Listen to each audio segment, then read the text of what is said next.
Give me that. This really isn't about polar bears anymore. At this very moment, the fate of civilization itself hangs in the balance. It turns out that the way we've been calculating the future impacts of climate change up to now has been missing a really important piece of the picture. It seems that we are now dangerously close to the tipping point in the world's climate systems. This is the point of no return, after which truly catastrophic changes become inevitable. Think of it like this. For the past 3 million years, our planet's climate has always been in one or the other of two stable states, with small changes in solar radiation providing the energy to push us from one to the other. When we're in this cooler dip, the planet has an ice age.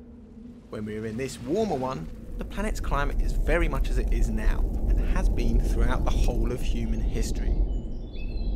The problem is that our use of fossil fuels is pushing us further and further out of our little stable dip and up the far slope of this hill. The tipping point is the point at which we cross the peak of the hill, and we no longer need to keep pushing to keep the planet moving towards a much hotter place. It will just keep rolling onwards, all on its own.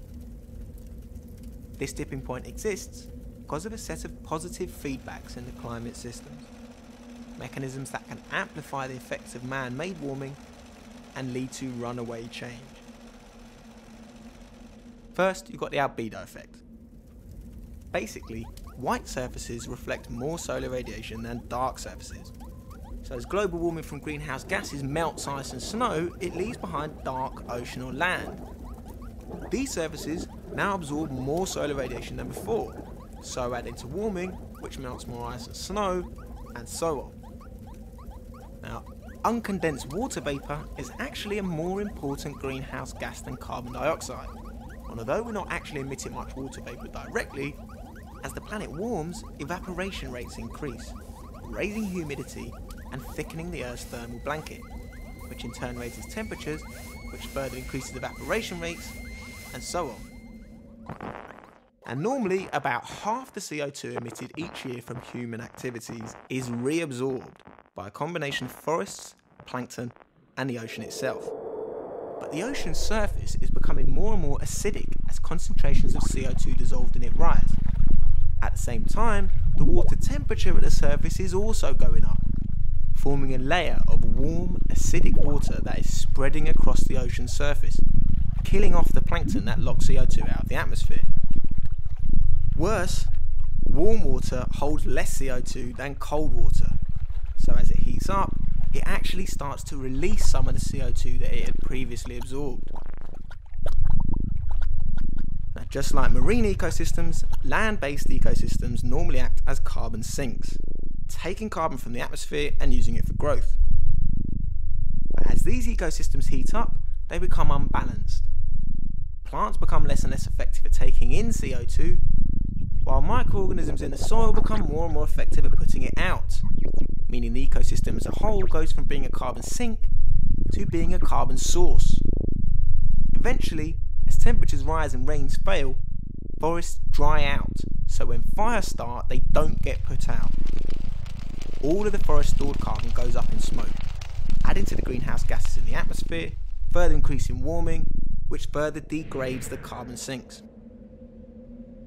Now, up in Siberia, a vast area of frozen peat bog the size of France and Germany combined that we call the permafrost is melting. And as it melts, it releases huge quantities of methane. Now, methane is a greenhouse gas with a short lifespan in the atmosphere, but while there, it has a warming effect more than 20 times as powerful as carbon dioxide. So the more methane is released, the more it adds to warming, so the more the permafrost melts, and the more methane is released. Now, unfortunately, the Arctic tundra is not the only place with large stores of frozen methane. Lurking beneath the seabed, there may be as much as 10 trillion tons of methane stored as frozen crystals at sites around the world. If we raise ocean temperatures by enough, and nobody knows how much is enough, we could trigger the sudden release of this stored methane into the atmosphere. The last time this happened, global temperatures rose abruptly by 10 degrees. So, these are some of the feedback mechanisms that explain why our climate system has a tipping point. Each feedback in the system has its own internal tipping point, and it is the relationships within this complex, mutually reinforcing system that have been missing from our climate prediction models. So far, we've only pushed up global temperatures by around 0.8 degrees centigrade. But because of the 40 or 50 year time lag between emissions and temperature rise, the emissions already in the atmosphere commit us to raising temperatures by around another 0.6 degrees over the coming decades, which could easily be enough to place us right at the peak of the hill, or even over it. If we do pass this critical threshold, global temperatures could soar by as much as 6 degrees. If this happens, the natural world will suffer a mass extinction event which will wipe out the majority of the plants and animals with which we currently share the planet. Although there will be a lot more rats, flies, cockroaches and mosquitoes as the world's ecosystems go into meltdown. The first human impacts will come in the form of steeply declining access to fresh water. As rainfall patterns change, glacier-fed rivers dry up, and rising sea levels contaminate reservoirs. As crops fail, forests burn, deserts spread, and coastal regions flood permanently, people will start to pack up their things in their billions and move on in search of a better life elsewhere. But where? Humanity may survive this.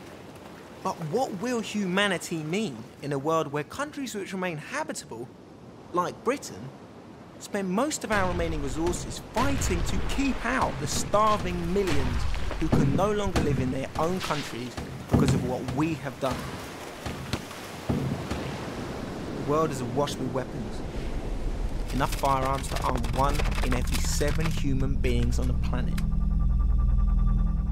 As the world's ability to support the huge numbers of people alive today dwindles, we will not die peacefully in our sleep. Okay, here's the good news. None of this is inevitable, yet. This is not the time to panic or to despair. This is the time to act while we still can. We need to recognise that there is a huge question mark over whether governments and corporations are capable of responding to this threat in the time we have left. They've had 20 years already and still have less than nothing to show for it. This is because they remain committed to a doctrine that prioritises endless short-term economic growth over the survival of human life on Earth. There's no great mystery about what we need to do to reduce emissions in line with the science. We simply need to consume less. But that is out of the question in a society which is founded on the ever-increasing consumption of material resources and energy. Nobody has all of the answers, but we do know that this is not the only way to live. And given that it's almost certainly going to kill us all, we'd better start looking urgently at some of the alternatives. It's now very clear that in order to actually win the fight against climate change, making big changes to the way we each live our own lives is not going to be enough. We're also going to have to actively confront powerful vested interests who will stop at nothing to prevent the changes we need from taking place. We have to be more than just consumers. These are extraordinary times.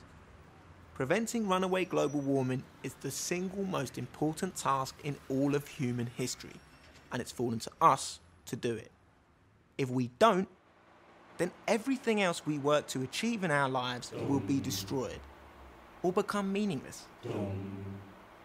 Those who came before us didn't know about this problem, and those who come after will be powerless to do anything about it. But for us, there's still time. We better get a move on though.